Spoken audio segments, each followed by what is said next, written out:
Warahmatullahi wabarakatuh. Alhamdulillahi wa kafa, salatan wa salaman ala habibil mustafa wa ala alihi wa ashabihi ahlul fadaili wat tuqa. Subhanallah, subhanaka la ilma lana illa ma 'allamtana innaka antal alimul hakim. Rabbi shrah li sadri wa yassir li amri wahlul 'uqdatam min lisani yafqahu qawli. Jamaah subuh yang dimuliakan Allah Subhanahu wa taala, mari sama-sama kita bersyukur kepada Allah Subhanahu wa taala.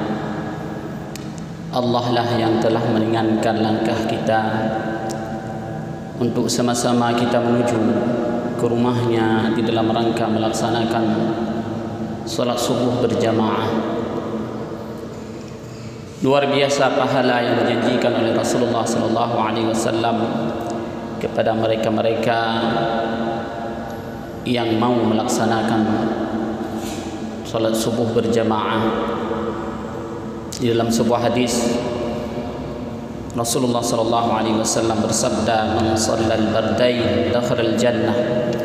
Barang siapa mau menegakkan dua waktu salat ketika dingin, maka orang tersebut akan dimasukkan ke dalam surga oleh Allah Subhanahu wa taala. Para ulama mengatakan yang dimaksud dengan bardain di sini adalah salat subuh dengan salat asar. Kemudian salawat dan salam senantiasa dan selalu kita persembahkan kepada Rasul kita Nabi Muhammad sallallahu alaihi wasallam yang kita semuanya mengharapkan syafaat beliau kelak. Dan juga salawat dan salam kepada keluarga dan sahabat beliau sekalian, juga kepada pengikut setia beliau hingga hari kiamat. Kemudian kata-kata ta'zim ulung tuan kepada Abu Imushi, kepada panitia masjid, kepada khadim S2B, dan yang teristimewa kepada hadirin wal hadirat yang hadir di masjid yang kita banggakan ini. Jamaah yang dimuliakan Allah Subhanahu wa taala, pada pagi yang berbahagia ini kami akan coba menguraikan sebuah hadis Rasulullah sallallahu alaihi wasallam yang mudah-mudahan menjadi mau'izah untuk kita semua. Hadis ini dari sahabat Abi Hurairah radhiyallahu anhu qala, su'ila Rasulullah sallallahu alaihi wasallam an aktsari ma yudkhilun nasa al-jannah, qala taqwallah wa husnul khuluq. Wa su'ila an aktsari ma yudkhilun nasa an-nara, faqala al-famu wal farju. Hadis riwayat Imam At-Tirmidzi wa qala hadisun hasanun sahih. Jamaah yang dimuliakan Allah Subhanahu wa taala, hadis ini mengandung arti pada suatu ketika Rasulullah sallallahu alaihi wasallam pernah ditanya oleh sahabatnya, "Wahai Rasul, kira-kira apa amalan yang paling banyak sekali dengan amalan tersebut seseorang itu masuk ke dalam surga Allah Subhanahu wa taala?" Jadi Rasulullah sallallahu alaihi wasallam mengatakan taqwallah wa husnul khuluq, yaitu seseorang bertakwa kepada Allah dan memiliki akhlak yang mulia. Kemudian ditanya lagi, ya Rasulullah, apa faktor-faktor yang banyak sekali seseorang itu masuk ke dalam neraka? Rasulullah sallallahu alaihi wasallam mengatakan, al-famu wal farju. Faktor yang paling banyak sekali orang menghantarkan masuk ke dalam nerakanya Allah adalah al-famu, mulut, wal farju, dan kemaluan. Jamaah yang dimuliakan Allah Subhanahu wa taala, di dalam hadis ini Rasulullah sallallahu alaihi wasallam ingin menyampaikan pesan kepada kita bahawa bertakwa kepada Allah Subhanahu wa taala itu belum cukup sebagai modal untuk kita masuk ke dalam surga. Namun ketakwaan itu baru bisa menghantarkan kita ke dalam surganya Allah apabila kita iringi ketakwaan itu dengan husnul khuluq, yaitu dengan akhlak yang mulia, dan kita mampu menjaga diri kita daripada perbuatan-perbuatan yang mana perbuatan tersebut bisa menjerumuskan kita masuk ke dalam nerakanya Allah Subhanahu wa taala. Maka apabila seseorang dia berobat, kita katakan terapi, itu enggak cukup dia hanya dengan minum obat. Dia juga harus diiringi minum obat itu dengan pantangan-pantangan. Baru setelah itu dia akan sembuh total insya-Allah. Pantangan-pantangan itu apa? Itulah afat-afat. Itulah perkara-perkara yang bisa menjerumuskan seseorang ke dalam nerakanya Allah Subhanahu wa taala. Seperti tidak mampu menjaga lisannya, tidak bisa menjaga kemaluannya daripada sesuatu yang diharamkan oleh Allah Subhanahu wa taala. Walaupun dia bertakwa kepada Allah, namun dia tidak bisa menjaga perkara-perkara yang haram, tetap dia akan dimasukkan ke dalam neraka oleh Allah Subhanahu wa taala. Jamaah yang dimuliakan Allah Subhanahu wa taala. Maka banyak sekali kita temukan hadis-hadis yang mana hadis tersebut mengatakan bahawa kelak akan datang orang-orang membawa segudang pahala salatnya. Dia sangat bersemangat di dalam berpuasa, bukan puasa wajib saja, bahkan puasa sunnah. Dia juga orang-orang yang gemar membayar zakat. Tapi Rasulullah sallallahu alaihi wasallam menobatkan mereka sebagai orang muflis. Maka pada suatu ketika Rasulullah sallallahu alaihi wasallam melontarkan pertanyaan kepada para sahabatnya, atadruna mal muflis? Wahai sahabatku, tahukah kalian siapa orang-orang yang bangkrut itu? Kemudian para sahabat menjawab, al muflisu fina man la dirham lahu wala mata'. Ya Rasulullah, yang kami tahu orang yang bangkrut itu adalah orang yang tidak memiliki uang, orang yang tidak memiliki harta benda. Lalu Rasulullah sallallahu alaihi wasallam meluruskan apa yang dikatakan oleh sahabat tadi. Rasulullah mengatakan, al-muflisu min ummati man ya'ti yaumal qiyamati bi salatin wa siyamin wa zakah. Orang-orang yang bangkrut daripada umatku kelak, mereka-mereka yang datang menghadap Allah Subhanahu wa taala membawa segudang pahala salatnya, pahala zakatnya, pahala puasanya. Wa ya'ti qad syatama hadha wa qadhafa hadha wa akala mala hadha wa safaka dama hadha wa daraba hadha. Tetapi dalam waktu yang bersamaan dia itu menzalimi orang lain. Qad syatama hadha, dia pernah menghina orang lain. Wa qadhafa hadha, pernah menuduh orang lain melakukan zina.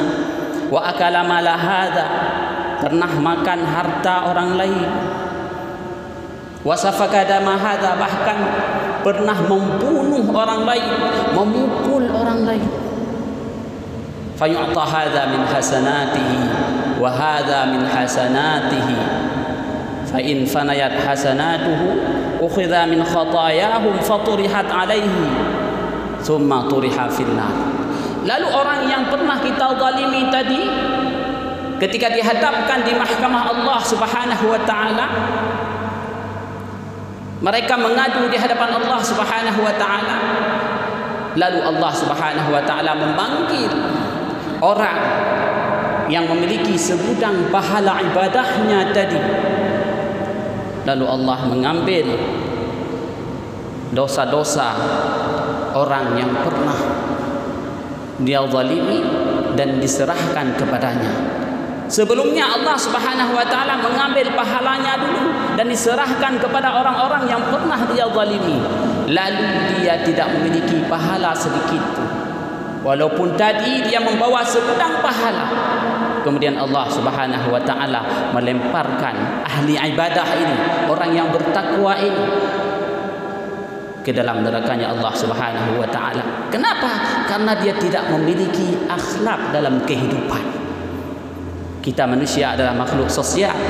Di samping kita ada jiran kita, di rumah kita ada keluarga kita, ada anak, ada saudara kita. Semuanya harus kita tonjolkan di hadapan mereka dengan akhlak yang mulia. Walaupun kadang-kadang kita memiliki ilmu, memiliki titel yang luar biasa, kalau akhlak yang mulia tidak kita terapkan di dalam kehidupan kita, kita tetap dikatakan sebagai ahlun nar. Dalam sebuah hadis riwayat Imam Bukhari dan Muslim, kelak akan didatangkan seorang laki-laki yang dulunya dikenal sebagai alim di dunia. Dia berputar-putar di dalam neraka. Lalu ahlun nar, kemudian penduduk neraka datang bertanya kepada dia, "Ai fulan, wahai fulan, alasta kunta ta'muruna bil ma'ruf wa tanhana 'anil munkar?" Bukankah dulu kamu waktu di dunia tergolong dalam golongan orang-orang yang mengajak kami untuk melakukan perbuatan baik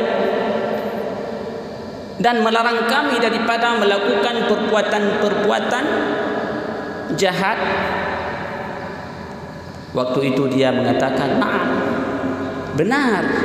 Kuntu amurukum bil ma'ruf wa la ati wa anhaakum 'anil munkar wa ati."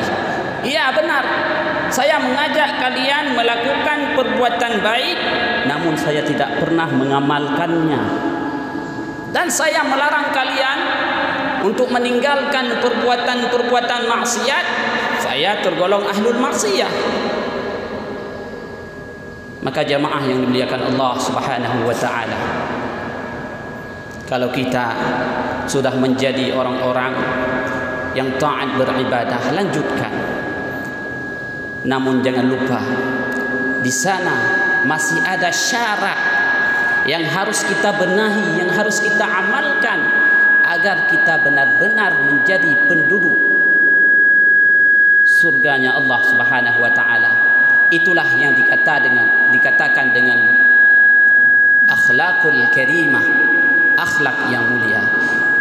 Inilah tujuan Allah Subhanahu wa taala mengutus Rasulullah sallallahu alaihi wasallam.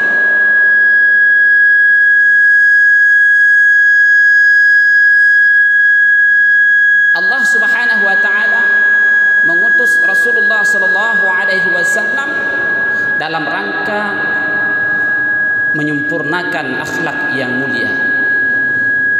Bu'istu li utammima makarimal akhlak. Saya diutuskan oleh Allah Subhanahu wa taala untuk menyempurnakan akhlak yang mulia. Kalau namanya syariat itu baru diturunkan oleh Allah Subhanahu wa taala setelah Rasulullah sallallahu alaihi wasallam dilantik oleh Allah menjadi seorang nabi. Ketika umur Rasulullah sallallahu alaihi wasallam 40 tahun, Ya, setelah itu baru diturunkan syariat yang ada kaitan dengan salat, zakat dan lain sebagainya. Akan tetapi untuk akhlak yang mulia itu tidak. Rasulullah sallallahu alaihi wasallam telah memperjuangkan akhlak yang mulia itu semenjak beliau kecil. Rasulullah sallallahu alaihi wasallam digelar dengan Al-Amin. Artinya Rasulullah sallallahu alaihi wasallam memperjuangkan akhlak yang mulia itu seumur hidup beliau. Seumur hidup, semenjak kecil hingga beliau meninggal dunia. Maka jamaah yang dimuliakan Allah Subhanahu wa taala, agar amal kita ini benar-benar tersisa, agar amal kita ini benar-benar akan menjadi modal untuk masuk ke dalam surganya Allah Subhanahu wa taala, maka iringilah takwa Allah, bertakwa kepada Allah dengan akhlakul karimah. Dan jangan lupa kita juga harus bersemangat di dalam meninggalkan perkara-perkara yang bisa menjerumuskan kita masuk ke dalam nerakanya Allah Subhanahu wa taala. Dalam hadis ini disebutkan oleh Rasulullah, yang pertama adalah al-fam, lisan. Lisan ini sangat berbahaya. Bahkan pada suatu ketika Muaz menanyakan kepada Rasulullah sallallahu alaihi wasallam tentang amalan-amalan yang bisa menghantarkan ke dalam surganya Allah, Rasulullah sallallahu alaihi wasallam mengatakan, ya, salat, zakat, puasa, sedekah, qiyamul lail. Bahkan Rasulullah mengatakan wal jihad fi sabilillah, yaitu berjihad di jalan Allah. Kemudian Rasulullah sallallahu alaihi wasallam mengatakan, wahai Muaz, inginkah aku sampaikan kepadamu perkara yang bisa menjadikan semua amal itu benar-benar menjadi modal untuk masuk ke dalam surganya Allah Subhanahu wa taala. Rasulullah sallallahu alaihi wasallam memegang mulut Muaz. Kemudian Rasulullah mengatakan, kuffa alaika hadza, wahai Muaz, jagalah ini. Maksudnya Rasulullah mengatakan, jagalah lidahmu wahai Muaz. Kalau kamu sanggup menjaga lidah, insya-Allah kamu akan menjadi penghuni surganya Allah Subhanahu wa taala. Jamaah yang dimuliakan Allah Subhanahu wa taala. Kemudian kita juga harus mampu menjaga nafsu syahwat kita. Orang-orang yang sukses dikatakan oleh Rasulullah sallallahu alaihi wasallam, bahkan disebutkan di dalam Al-Qur'an, qad aflahal mu'minun. Salah satunya adalah walladzina hum li furujihim hafizun, yaitu orang-orang yang mampu menjaga kemaluannya, illa ala azwajihim aw ma malakat aymanuhum, kecuali dengan istri-istrinya ataupun dengan hamba perempuannya. Jamaah yang dimuliakan Allah Subhanahu wa taala, mudah-mudahan kita semua menjadi orang-orang yang senantiasa semangat di dalam meningkatkan kualitas ketakwaan kita kepada Allah Subhanahu wa taala, dan kita juga termasuk dalam golongan orang-orang yang antusias di dalam mencari amal-amal, yang antusias di dalam menghandalkan akhlak yang mulia untuk sesama kita, dengan jiran kita, dengan tetangga kita, dengan keluarga kita, dengan anak-anak kita. Dan mudah-mudahan kelak kita akan menjadi orang-orang yang paling dekat dengan Rasulullah sallallahu alaihi wasallam, karena Rasulullah sallallahu alaihi wasallam berjanji orang yang paling dekat dengannya dan orang yang paling dicintai oleh Rasulullah sallallahu alaihi wasallam adalah ahasinkum akhlaqa, orang-orang yang paling baik akhlaknya. Jamaah yang dimuliakan Allah Subhanahu wa taala, mungkin hanya ini yang dapat saya sampaikan pada kesempatan kali ini. Mudah-mudahan ada manfaatnya. Lebih dan kurang saya mohon maaf. Hadanallahu wa iyyakum ajma'in. Subhanakallahumma wa bihamdika asyhadu an la ilaha illa anta nastaghfiruka wa natubu ilaik. Wassalamu alaikum warahmatullahi wabarakatuh.